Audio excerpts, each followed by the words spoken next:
Am I the only one that doesn't like DIYs? Hello everyone, compliments of the season. In today's video, I'm just going to be discussing the reasons why I don't like to do DIY. I don't know if you would also relate with me. Okay, the first reason why I don't like to do DIY is that it is very messy. Like I just decided to do an aloe vera hair mask and it was very messy, like very slimy and very I didn't like it.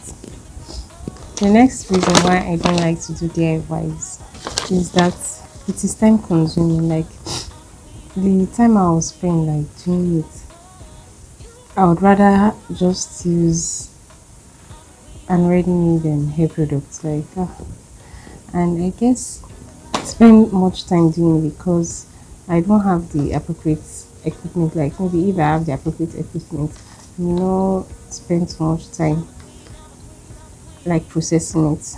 The next reason why I don't like to do DIYs is that I do not have the preservative.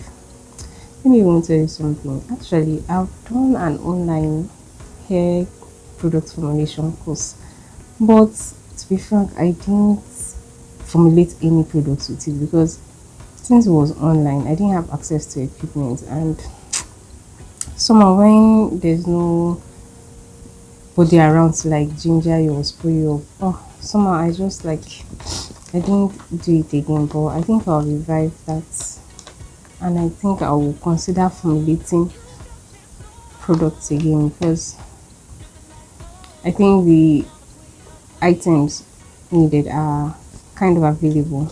Another thing why I don't like to do DIYs is the smell. Hey, there was one day I tried fenugreek water.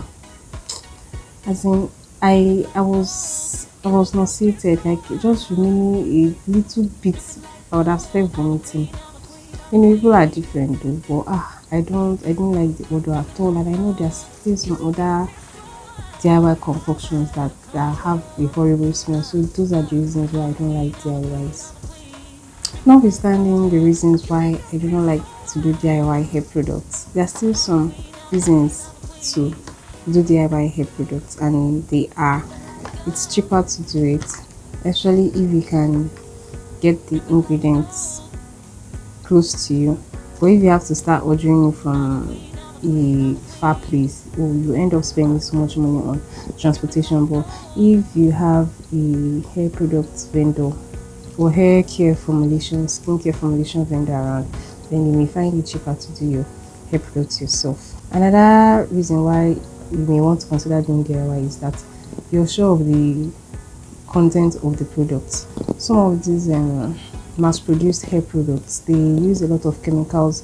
Some we can't even pronounce names. Some we can't really know what it does to the hair and other parts of our body. So when you do like DIY products, you're sure of the ingredients that are being used. Sometimes they may even write that they're using aloe vera, they're using this one, they're using that, and the percentage of that aloe vera which is being used is like 0.1%, and then they use other chemicals that may not be the best for you. So it's better like you have control of the ingredients being used.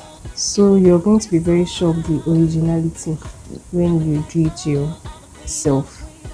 For example, like someone cannot sell fake aloe vera plant to you. Like when you're making it, you will know whether it's like authentic or not. So I think those are like the basic reasons why you may want to consider doing DIYs. And if you have had some form of allergy to some hair products, you may also like consider doing it by yourself. So you may want to DIY because you're sure of the ingredients, like you're getting it in their organic and in their pure state, so you're very sure of what you're putting into your scalp. If perhaps you even react to it, you would know exactly where to start from. Rather, you will know where to start from. So those are the reasons. And I watched a video recently, or rather, I saw a YouTube story, and the lady was reacting to fenugreek. So really have to be observant when we are using some of these hair care products, especially like the DIY ones, the ones that are still in their raw forms. In this channel, I think I'll start doing some DIYs, like the ones that are and not too tasking or too time consuming, I guess I'll start doing some of those DIYs because I want to save some pennies. Have you bought a fake cosmetic before? How did I identify it?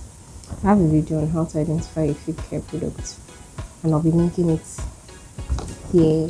So thank you for watching. I hope you enjoyed the video.